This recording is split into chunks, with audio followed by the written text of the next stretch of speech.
Halo kawan-kawan semua, selamat datang di Indoprogres. Kali ini bersama saya, Kun Hussein Ponto dan Bung Erlangga Pribadi dan Bung Muhammad Rida. Kali ini untuk pertama kalinya saya akan memoderatori debat di Indoprogres tentang tindakan pemerintah yang beberapa atau 1 minggu yang lalu terkait dengan pembubaran organisasi FPI. Nah, kita akan memperdebatkan itu bersama kedua tamu kita hari ini. Nah, selamat datang Bung Erlangga, apa kabar? Baik, terima kasih Rido? Bung. Ya, alhamdulillah sehat Kun. Ya. Pertama-tama saya ingin bertanya kepada Bung berdua dan jawabannya singkat ya dan tidak. Apakah Anda setuju dengan tindakan pemerintah untuk yang membubarkan organisasi FPI melalui pengadilan? Bung Angga? Tidak. Rido? Ya, setuju. Oke. Nah, saya ingin Bung berdua menjelaskan posisi politik Bung dalam 5 menit masing-masing. Saya mulai dengan Bung Angga, silakan. Kenapa Anda tidak setuju dengan tindakan pemerintah yang membubarkan FPI minggu lalu itu? Silakan. Oke, ya argumen saya berangkat dari realitas kondisi sosial yang ada dan bagaimana kemudian kita harus bersikap berkaitan dengan kondisi yang sedang berlangsung. Nah, kita harus ingat bahwa kita tidak bisa kemudian memaknai atau memahami persoalan ini secara normatif saja.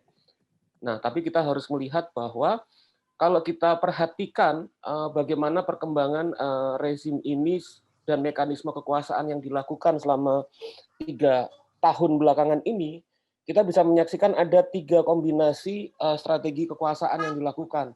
Pertama yaitu koersi, juga kemudian kedua adalah bagaimana pemanfaatan dan penggunaan hukum untuk pelemahan rule of law itu sendiri, dan ketiga adalah bagaimana propaganda melalui sosial media terkait dengan kemudian upaya-upaya untuk merayu atau mendapatkan persetujuan dari rakyat terhadap dua tindakan yang dilakukan tersebut.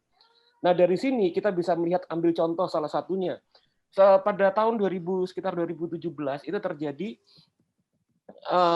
pembubaran terhadap organisasi Hizbut Tahrir.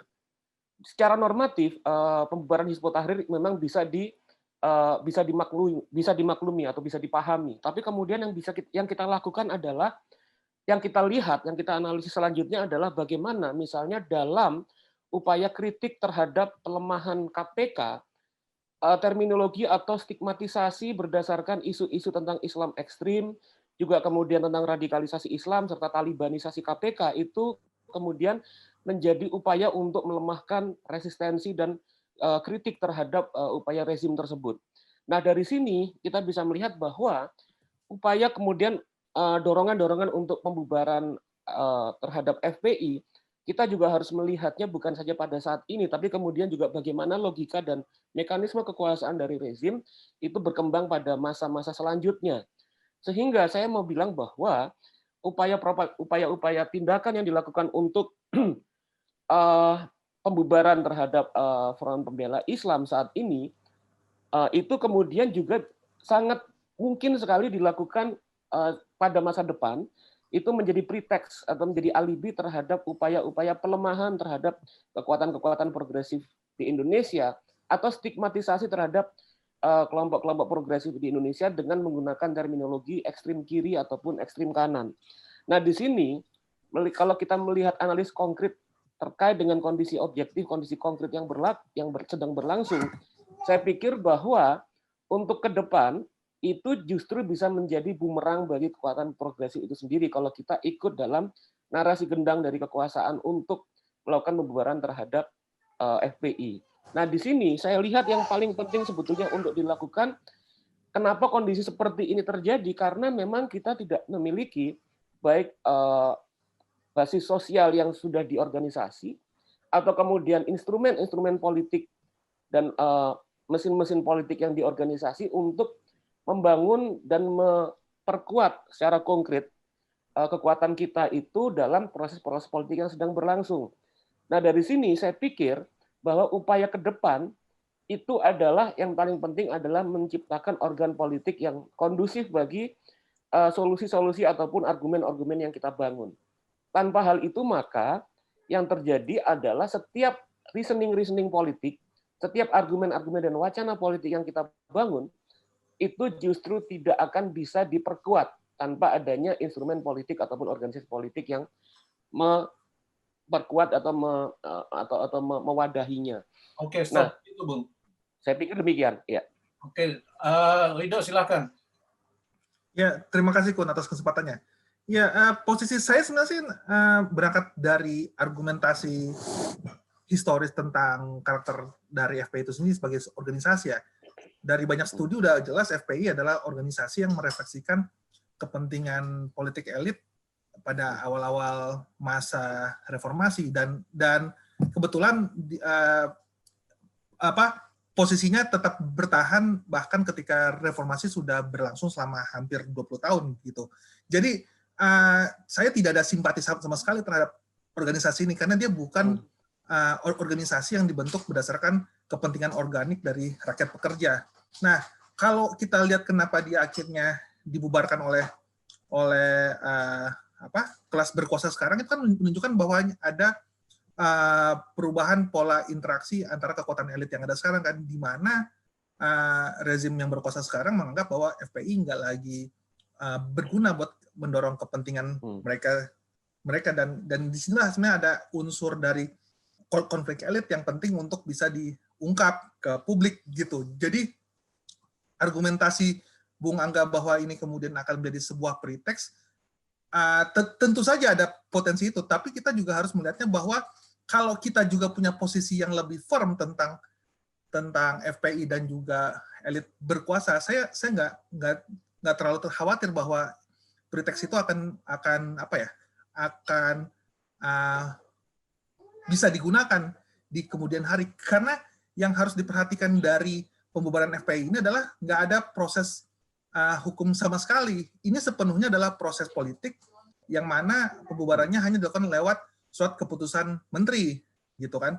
Dan justru dari ekspresi kontradiksi yang ada dan juga bagaimana dia termanifestasi dalam bentuk keputusan seperti ini adalah potensi yang harus diungkap bahwasanya ini rezim ini yang mendaku sangat anti korupsi dan lain-lain sebenarnya nggak punya kepentingan sama sekali untuk membangun satu bentuk negara yang kita sebut sebagai negara hukum.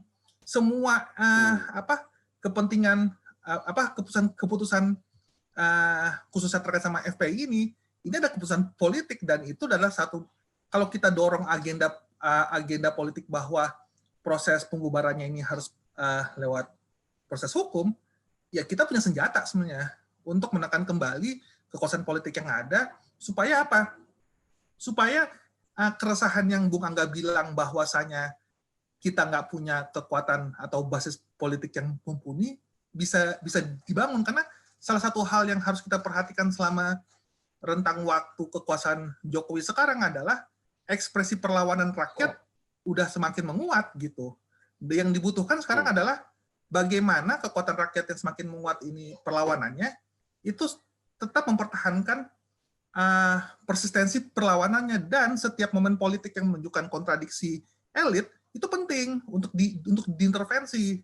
Makanya pembacaan yang lebih ideologis sekaligus politik menjadi sangat krusial, dan ini momen pembubaran FPI adalah menurut saya adalah momen itu, karena disinilah sebenarnya kita menemukan satu rezim yang mengaku sangat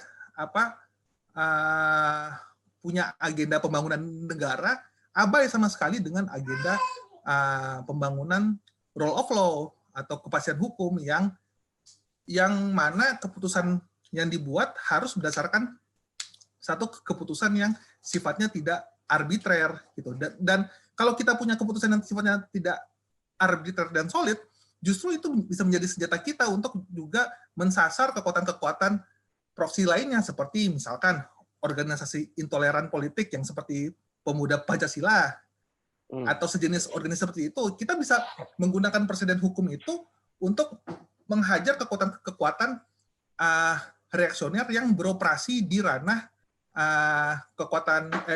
yang beroperasi di ranah civil society yang ada di Indonesia, gitu. Jadinya menurut saya, kalau kita bisa mengolah argumentasi bahwa pembubaran FPI ini harus didukung, tapi dengan prasyarat harus melalui mekanisme hukum, itu justru mengungkap borok politik dari elit yang berlaku sekarang, gitu. Jadi di sanalah kita bisa mengagitasi kekuatan politik massa yang tengah semangat berlawan sekarang untuk punya visi yang konsisten tentang apa yang harus dilawan dan apa yang harus dibangun sebenarnya. Itu pertanyaannya kan. Setelah kita melakukan perlawanan terhadap pelemahan KPK, Omnibus Law, yang agenda yang kita bangun ini ternyata bukan cuman agenda tentang mengubah kebijakan, tapi juga memperkuat rule of law yang ada di Indonesia, dan ini nggak bisa dilakukan kenyataannya dengan si rezim Jokowi yang ada sekarang. Mereka nggak punya kepentingan itu. Gitu. Angga, kalau argumentasi Rido kan dua intinya. Satu, bahwa FPI itu adalah organisasi yang anti rakyat pekerja. Dan karena itu dibubarkan pun tidak ada masalah. Tetapi pembubaran itu menurut dia harus melalui mekanisme hukum, dalam hal ini mekanisme pengadilan. Dan dengan demikian kita bisa tahu apa agenda yang ada di balik keputusan itu, termasuk agenda politik elit. Bagaimana pendapatmu soal itu? Iya, saya nggak ada persoalan dengan argumen Rido bahwa FPI itu adalah organisasi yang reaksioner kalau dilihat dari kepentingan dari kelompok rakyat pekerja, kaum miskin, dan yang lain-lainnya. Nah, yang saya jadikan persoalan adalah bahwa bagaimana kita harus mencermati mekanisme kekuasaan bekerja dalam kondisi-kondisi yang kondisi politik yang sedang berlangsung sekarang. Tadi saya utarakan pada presiden sebelumnya, misalnya pembubaran Hizbut Tahrir Indonesia. Saya sepakat bahwa sepenuhnya bahwa Hizbut Tahrir Indonesia adalah organ reaksioner. Tapi juga kemudian dia juga memiliki karakter sama, sebetulnya memiliki hubungan dekat dengan kemudian kelompok-kelompok kekuatan elit, terutama misalnya kelompok-kelompok yang terwarisi pada era Orde Baru. Nah, tapi kemudian dalam proses politik selanjutnya yang kita saksikan, itu bahwa setelah pembubaran HTI dan kemudian penguatan misalnya propaganda anti-Islam radikal, anti-Islam ekstrim, itu kemudian digunakan sebagai stigma terhadap berbagai macam kekuatan-kekuatan kritik untuk melakukan kritik terhadap rezim. Sebagai contohnya misalnya dalam konteks ketika upaya pelemahan KPK. Itu dilakukan misalnya talibanisasi KPK, juga kemudian bagaimana kemudian disusupi Islam ekstrim dan lain sebagainya. Nah, saya masih harus lihat, ya. Apa keberatanmu dengan argumentasi Rido bahwa pembubaran itu harus lewat pengadilan?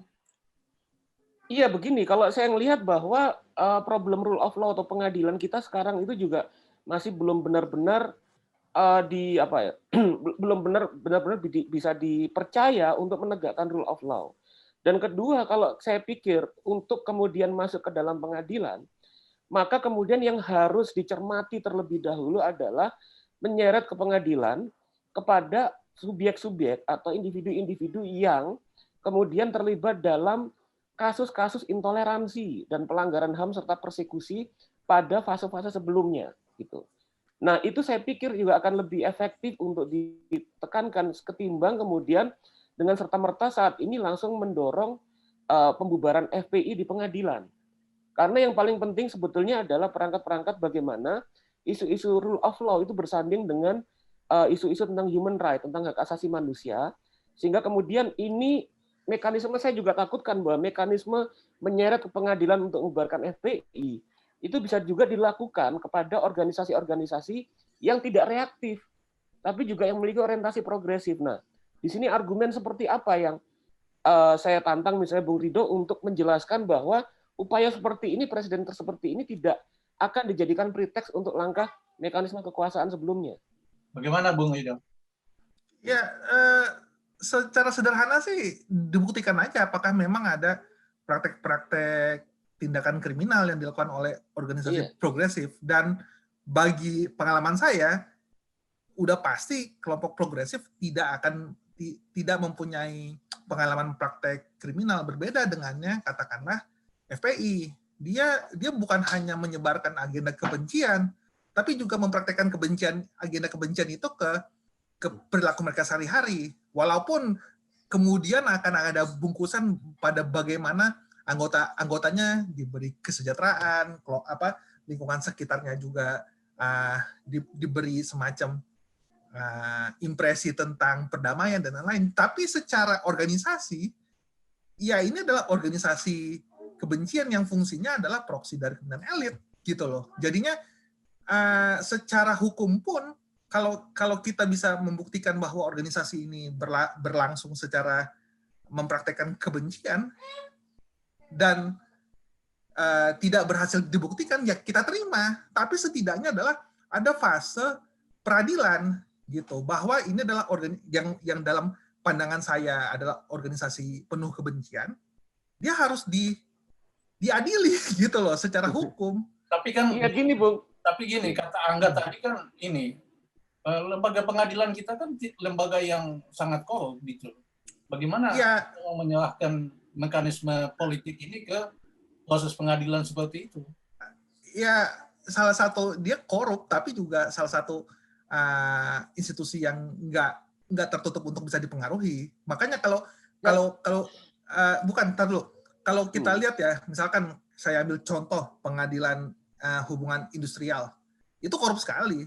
Tapi juga kita harus perhatikan ketika mobilisasi massa berlaku secara efektif dalam kasus-kasus tertentu, di mana misalkan kasus pemecatan berlaku di suatu pabrik dan pabrik itu berhasil untuk mobilisasi serikat buruhnya untuk selalu menekan pengadilan, ya akan ada hasil yang positif, walaupun itu nggak berlaku secara general ya, tapi setidaknya itu menunjukkan bahwa institusi demokratis seperti institusi hukum terbuka untuk kontestasi, dan itu bisa menjadi agenda politik. Kalau misalkan kita pakai gaya posisi liberal yang menyerahkan begitu aja, ya udah pastilah.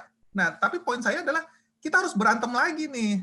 Kita udah punya momen berantem kemarin, kenapa kita harus berhenti lagi? Karena kalau kita nggak punya momen berantem, kita nggak bisa punya kesadaran yang seperti Bung Angga bilang, membangun organ politik yang meluas, karena hanya dengan pertarungan kesadaran bisa terbuka, dan itu sudah dijelaskan oleh Al-Mukarram, kan? Bukan begitu? Gimana, Bung? Gitu. Iya, gini, kalau saya pikir ya berbagai semua argumen Rido ini tadi itu berangkat dari bagaimana kemudian posisi kita melihat kemudian persoalan-persoalan yang ada, gitu kan. Dalam konteks ini, iya argumen kita clear gitu. Kalau misalnya kita misalnya berbagai organisasi progresif coba kemudian didorong atau kemudian diseret ke pengadilan, kita tidak melakukan tindakan kriminal. Oke. Tapi juga harus kita lihat bahwa dalam konteks ini memajukan gerakan, kita juga harus berpikir dialektis. Apakah kemudian kekuasaan, mekanisme kekuasaan dan operasi kekuasaan itu bekerja dengan logika clear yang sama dengan kita gitu ke depan. Bahwa yang terjadi sebetulnya kayak tadi saya contohkan, misalnya membubarkan Hizbut Tahrir Indonesia, banyak sekali rasionalitas yang bisa diberikan kalau misalnya dibawa ke pengadilan. Tapi kemudian selanjutnya itu melakukan talibanisasi terhadap KPK, itu sama sekali tidak rasional. Dan itu adalah respon dialektik dari elit, dari mekanisme kekuasaan menghadapi tekanan-tekanannya. Nah, yang saya kemudian takutkan adalah, yang kemudian saya khawatirkan, itu adalah bahwa upaya kemudian pembubaran FPI, yang sama-sama kita tahu ini organisasi reaksioner, intoleran, anti-human right, terus kemudian melakukan banyak persekusi, tapi kemudian pada kondisi seperti ini, pada saat yang sama, kita tidak memiliki basis politik yang kuat, itu kemudian dibubarkan melalui proses pengadilan, maka kemudian ketika kita melakukan tekanan politik kepada rezim dengan kondisi kita tidak kuat, maka selanjutnya responnya adalah kita di frame dengan kemudian logika yang sama. Seperti kemudian kritik terhadap KPK menggunakan frame tentang Islam radikal, atau kemudian bahkan misalnya stigma tentang kiri, tentang komunis misalnya. Nah, ini yang saya pikir upaya-upaya untuk memajukan gerakan harus melampaui argumen-argumen yang saat ini sedang menguat, seperti misalnya pembubaran FPI. Nah, saya pikir bukan berarti bahwa kalau kemudian kita menggunakan argumen tentang human rights, dan dalam konteks ini adalah argumen tentang bagaimana menyeret individu-individu dari FPI yang terlibat terhadap kasus persekusi dan lain sebagainya, bukan berarti kemudian itu melemahkan upaya perjuangan kita. Saya pikir bahwa itu juga bisa, ketika kita bisa clear menggunakan argumen demokrasi dan HAM untuk menyelesaikan persoalan FPI, maka kita tetap bisa menggunakan argumen yang sama ketika rezim ingin melakukan tindakan stigmatisasi dan persekusi terhadap kelompok-kelompok progresif yang lain. Nah, saya takutkan ketika kita misalnya institusi pengadilannya juga tidak fair, tidak benar-benar menjunjung rule of law, terus kemudian kita menerabas kemudian argumen HAM dan demokrasi sebagai kemudian melihat persoalan FPI, maka kemudian selanjutnya ketika ini dilakukan dan FPI dibubarkan tanpa pengadilan kemudian yang dalam kondisi pengadilannya juga masih kita tidak sepakati, maka kemudian yang terjadi adalah kita kehilangan argumen demokrasi dan HAM untuk membela diri kita ketika menghadapi tekanan dan mekanisme kekuasaan. Saya pikir demikian, Dok. Dok, bagaimana, Dok? Ya justru argumen tentang HAM nggak berarti berposisi kontradiktif dengan argumen saya tentang pembubaran melalui mekanisme peradilan, karena ya secara basis konstitusional kita emang udah mengakui HAM sebagai salah satu ruh hukum di Indonesia kan. Berarti kan sebenarnya secara institusional terbuka kemungkinan untuk mendorong agenda peradilan yang berbasiskan HAM, dan saya nggak ada masalah sama sekali.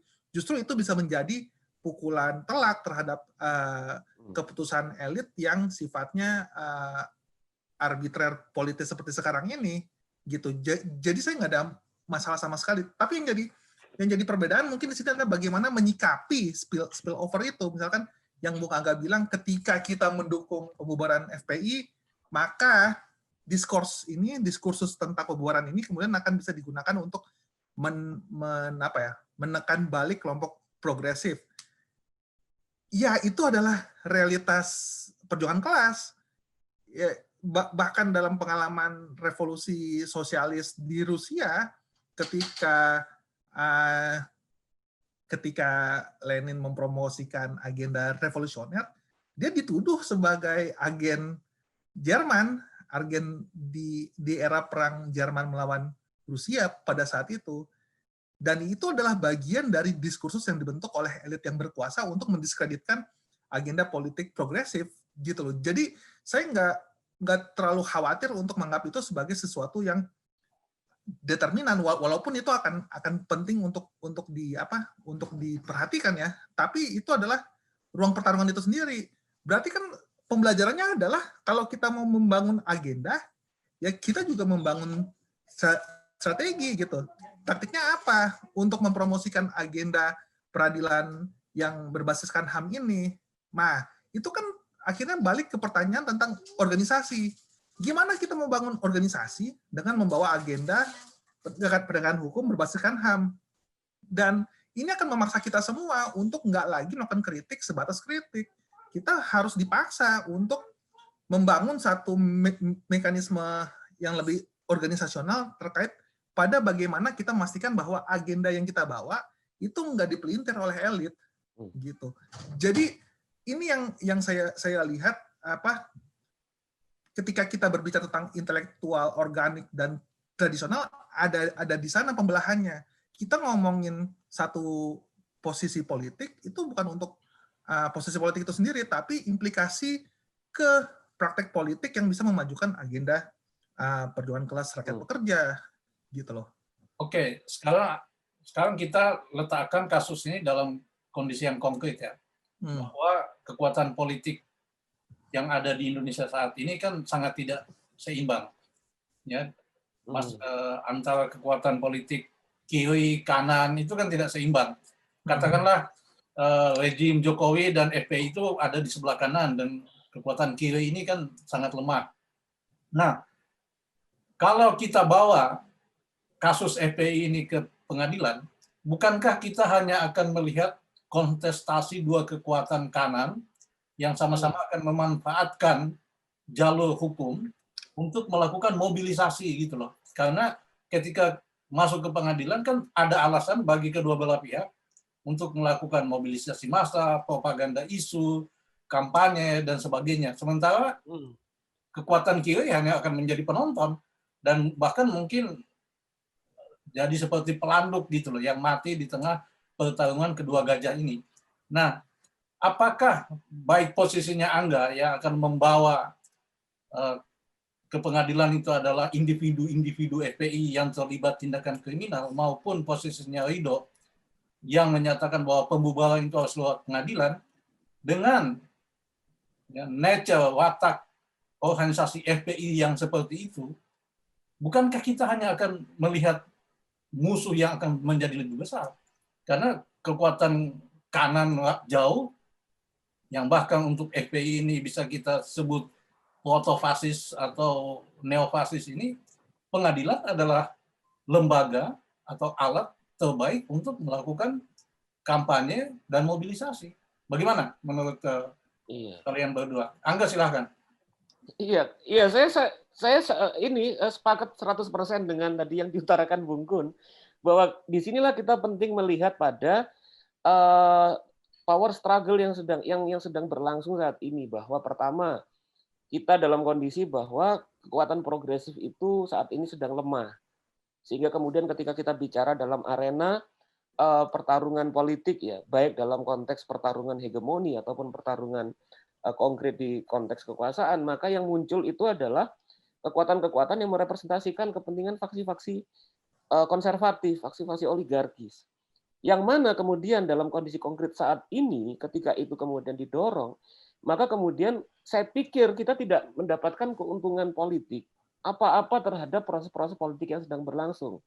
Dan yang sangat mungkin terjadi ke depan adalah hal itu digunakan oleh setiap kekuatan-kekuatan reaksioner untuk kemudian memperkuat, mengamplifikasi kemudian tindakan-tindakan politik yang konservatif, bahkan juga bisa menyerang kekuatan-kekuatan progresif. Nah, dari sinilah saya pikir realitas yang tidak mengenakan ini memang memaksa kita juga selain memperkuat gerakan juga hati-hati dalam membangun argumen dan posisi politik.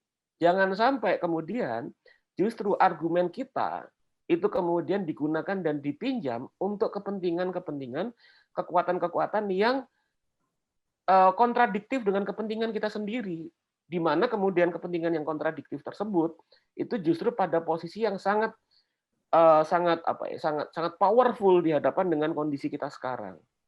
Nah, ini saya pikir nggak bisa dilihat semata-mata sebagai pesimisme, tapi melihat dalam analisis konkret yang sedang berlangsung di Indonesia saat ini. Gitu, Bung. Ridho, silakan.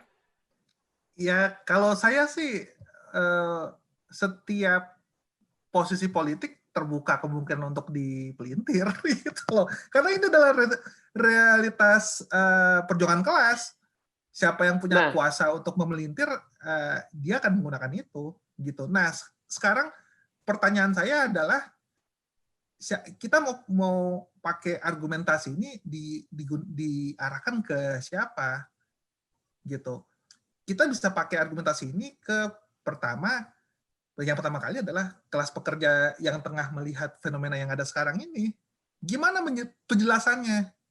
Kelas pekerja yang sehari-hari mereka menghadapi realitas FPI, tapi juga menghadapi juga koersi negara yang semena-mena.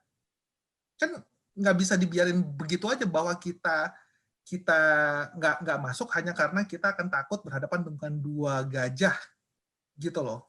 Karena walaupun kita bisa ngambil posisi kayak begitu, rakyat pekerja tetap terekspos sama fenomena yang ada. Implikasinya apa? Kalau nggak ada intervensi, kalau nggak bingung, ya permisif aja sama yang ada sekarang, gitu loh. Dan gagasan tentang kontradiksinya nggak keungkap sama sekali, Padahal ketika kita melihat bahwa kapitalisme semakin melemah, dan itu punya implikasi ke pelemahan kelas berkuasa, tanggung jawab kita sebagai sosialis adalah mengungkap itu, gitu. Jadi saya nggak terlalu ambil pusing tentang realitas bahwa itu akan bisa dipelintir sama elit, karena emang akan selalu dipelintir. Ya gini, Bung. Terlalu nggak. Pertanyaannya kemudian adalah respon strategis kita apa, gitu. Apa yang mau kita bangun secara terkoordinasi menyikapi realitas itu. Karena ini juga sebenarnya, kenapa saya ngomong ini juga kritik juga dengan cara kita merespon secara 22 tahun terhadap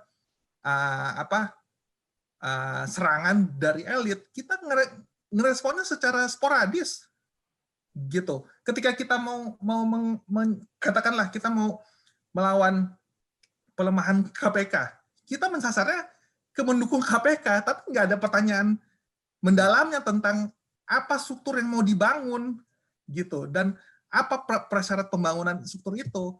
Yang Bung Angga bilang adalah adanya organisasi politik. Semuanya menganggap bahwa ini adalah problem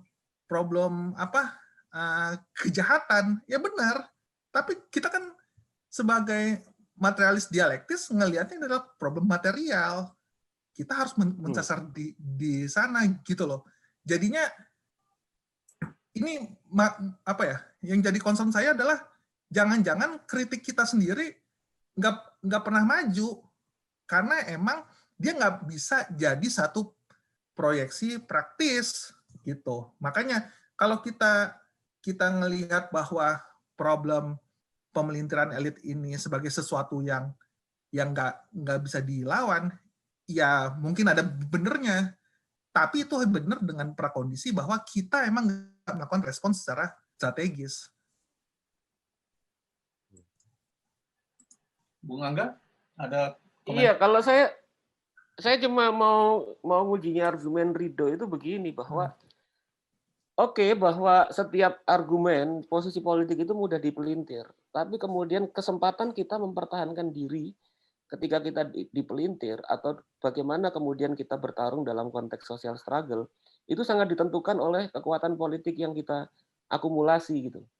Nah, disinilah kemudian yang saya jelaskan dari tadi, mekanisme kekuasaan itu bekerja itu, dan dengan mudah kemudian memelintir argumen-argumen kita itu dalam kondisi asymmetric power relation yang sedang berlangsung, gitu. Dengan sangat mudahnya kemudian rezim itu kemudian melakukan pemelintiran kita terhadap argumen-argumen kita, ya kan, bahkan nanti untuk menghantam kita sendiri ketika kita tidak memiliki instrumen politik yang memadai untuk mempertahankannya, gitu. Nah, terus saya pikir tadi yang kelupaan ya di awal itu begini, bahwa misalnya upaya-upaya presiden misalnya untuk menghadapi FPI misalnya, untuk menghabisi FPI, kemudian katanya Ridho bisa kemudian diproyeksikan, misalnya diperkuat misalnya ketika untuk menghantam organisasi reaksioner lain seperti Pemuda Pancasila, kayak gitu. Nah, saya pikir bahwa penjelasan seperti itu tidak melihat kondisi konkret yang sedang terjadi. Bahwa saat ini misalnya elit-elit Pemuda Pancasila itu menjadi bagian dari kekuatan internal di dalam faksi-faksi oligarki. Jadi bahwa misalnya argumen selanjutnya Ridho itu tidak berangkat dari bagaimana daily politics sama social struggle sedang berlangsung. Nah, di sini saya pikir penting. Saya apresiasi dan saya sepakat bahwa kita harus memajukan strategi gerakan secara lebih mendalam dan jangan reaktif juga. Jangan kemudian ada fenomena direaksi dan kemudian pasif. Tapi saya pikir kombinasi antara tindakan maju dan kehati-hatian itu menjadi penting, gitu. Sehingga kemudian kekuatan-kekuatan basis-basis sosial yang sudah kita akumulasi yang masih sedikit ini itu bisa tetap kita rawat dan kita bangun keberlangsungannya. Tidak kemudian dengan mudah kemudian bisa dihantam ketika argumen-argumen dan posisi kita benar-benar tidak melihat keadaan sosial, kondisi konkret yang sedang berlangsung, yang mana kemudian pada saat ini memang menempatkan Indonesia dalam posisi yang tidak menguntungkan, dilihat dari perspektif progresif. Saya pikir gitu, saya cuma melihat bagaimana kemudian kondisi konkret yang terjadi, itu jangan-jangan banyak sekali bisa menghambat upaya-upaya untuk melakukan proyeksi politik yang maju, yang yang coba dipikirkan oleh Bung Ridho di sini? Gitu. Ya, saya pikir memang menariknya debat itu adalah ya ini tidak mudah mendapatkan satu titik temu, tetapi satu hal yang bisa saya lihat dari perdebatan ini bahwa Ridho mencoba memanfaatkan situasi pembubaran ini lewat proses pengadilan, dan dengan demikian berharap dari sana kita bisa memajukan satu kritik, di mana kritik itu bukan hanya sekedar kritik, tapi kritik yang dimaksudkan untuk punya dampak politik praktis pada pembangunan gerakan. Itu kan. Sementara Angga melihat bahwa pembubaran lewat pengadilan itu justru akan punya presiden yang buruk buat gerakan progresif, karena soal keseimbangan kekuasaan yang begitu timpang antara kelompok reaksioner maupun dan kelompok progresif. Nah,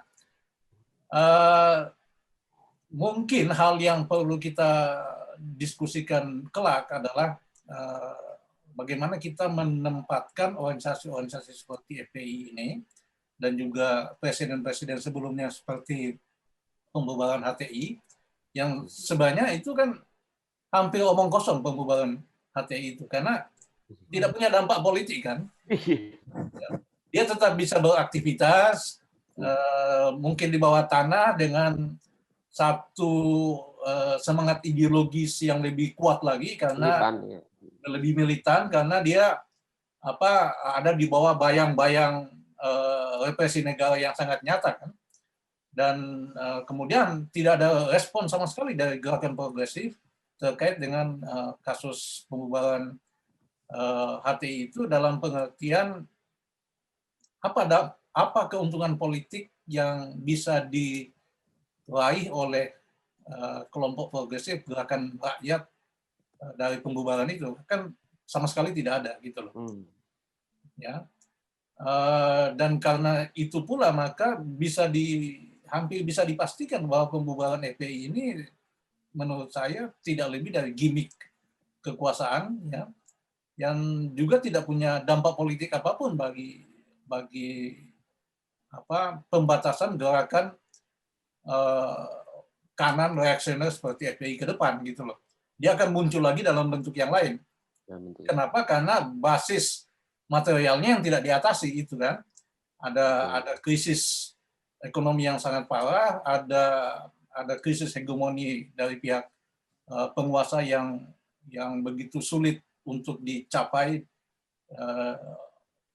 sehingga mereka bisa mengonsolidasikan kekuasaannya dengan lebih ajak gitu. Walaupun tampak kelihatan bahwa faksi Jokowi ini sedang mendapatkan angin. Yang kedua adalah kasus pembubaran seperti yang dilakukan terhadap HTI dan FPI itu kan tidak menyasar isu-isu kultural lebih lanjut gitu. Dalam pengertian misalnya, oke, kalau ini dibubarkan, bagaimana dengan menghadapi tindakan pemerintah atau kebijakan pemerintah lebih lanjut di dalam menghadapi agenda Islamisasi di kalangan masyarakat secara lebih kultural. Dalam pengertian konservatisme di dalam masyarakat itu kan semakin lama semakin tinggi gitu loh. Jadi pembubaran itu tidak ada maknanya gitu loh. Nah, apakah mau lewat pengadilan atau tidak lewat pengadilan, sebenarnya bukan di situ persoalannya kan. Persoalannya adalah kita harus betul-betul menyadari bahwa organisasi-organisasi semacam FPI ini tidak lebih sebagai dampak dari krisis ekonomi dan krisis hegemoni yang sedang di kalangan elit politik yang terjadi saat ini. Dan yang kedua, karena rakyat tidak memiliki alternatif di luar pilihan neoliberal Islamis atau neoliberal sekuler kan. Tidak punya pilihan rakyat gitu loh. Karena di bawah Jokowi kita dihantam, rakyat dihantam lewat kebijakan Omnibus Law, ya kan? Lewat praktek politik dinasti yang mulai berkembang lebih jauh, dan di pihak yang lain juga rakyat dihantam oleh kelompok-kelompok kanan religius ini kan. Nah, jadi mungkin di bagian penutup ini mungkin Bung berdua bisa memberikan semacam perspektif tentang agenda politik kerakyatan seperti apa yang harus dimajukan oleh gerakan progresif ke depan gitu loh, baik secara politik maupun organisasi. Ridho, silakan. Ya, kalau menurut saya sih salah satu agenda yang luput dari gerakan rakyat adalah agenda tentang pentingnya membangun negara hukum dalam perjuangan sosialisme gitu. Kalau selama ini kritik Marxis terhadap agenda the rule of law kan itu adalah ekspresi dari kepentingan burjuasi kan, karena kalau kita baca Weber pada bagaimana pentingnya bentuk kebijakan, pentingnya hukum yang rasional agar kapitalisme selalu bisa bekerja secara optimal gitu kan. Tapi sebenarnya kita juga harus perhatikan bahwa praktek hukum yang non arbitrer itu bisa berguna buat kepentingan kelas pekerja gitu. Ketika hukum berdiri secara kuat, kita bisa mendapat satu situasi di mana negara nggak bisa sewenang-wenang melakukan pembungkaman, pembatasan, pelarangan terhadap aktivitas pengorganisasian rakyat pekerja gitu. Nah, jadi menurut pandangan saya, salah satu hal yang harus mulai diintervensi adalah membangun agenda ekonomi politik rule of law yang berangkat dari kepentingan rakyat pekerja. Selama ini udah ada emang prakteknya dari teman-teman seperti YLBHI atau banyak prakteknya di LBH, tapi semua belum sampai pada tahapan orientasi politik gitu. Apa agenda politik hukum rakyat pekerja Indonesia? Itu pertanyaan saya, dan semoga dengan presiden pembubaran FPI ini ada ruang diskusi di kita tentang politik hukum gitu. Karena selama ini kita nganggap hukum ya karena memang pengalaman real rakyat pekerja itu sendiri yang berlaku secara sangat sporadis. Dia hanya berlaku untuk orang miskin, tapi orang kaya nggak pernah tersentuh sama sekali gitu. Tapi sebenarnya ini menunjukkan bahwa dengan adanya presiden FPI ini, ya kita mulai harus intervensi agenda politik hukum dari rakyat pekerja. Mungkin itu Kun yang bisa diekstrak dari debat ini. Oke, silakan Bung Erlangga. Iya, kalau poinnya ya meskipun tadi saya tidak sepakat dengan Ridho terkait dengan posisi FPI di pengadilan, tapi dalam argumen terakhir saya sepakat bahwa itu sebetulnya yang penting. Bagaimana mengagendakan agenda politik hukum bagi kekuatan-kekuatan progresif dan basis-basis sosial yang kita bela, karena itu yang hilang. Nah, selama ini coba mungkin saya majukan, beberapa kalangan memang berupaya untuk memperjuangkan hal itu. Tapi yang saya pikir kalau dilihat dari perspektif keilmuannya, sebagian besar masih sebatas pada sosiolegal, belum pada critical legal studies. Menempatkan bagaimana hukum dalam konteks pertarungan kekuasaan yang sedang bekerja di masyarakat. Nah, saya pikir itu penting untuk dikembangkan dan dihubungkan dengan upaya pemajuan menempatkan pentingnya alternatif politik ideologis di luar misalnya kekuatan Islamis neoliberal sama sekuler neoliberal tadi.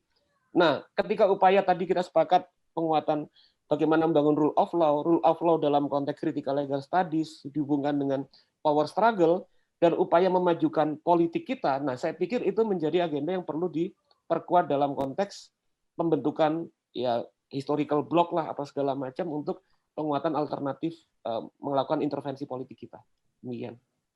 Ya, demikian debat tentang apakah pembubaran FPI oleh pemerintah itu harus lewat pengadilan atau sebaiknya yang diajukan ke pengadilan itu adalah para individu anggota FPI yang melakukan tindakan kriminal.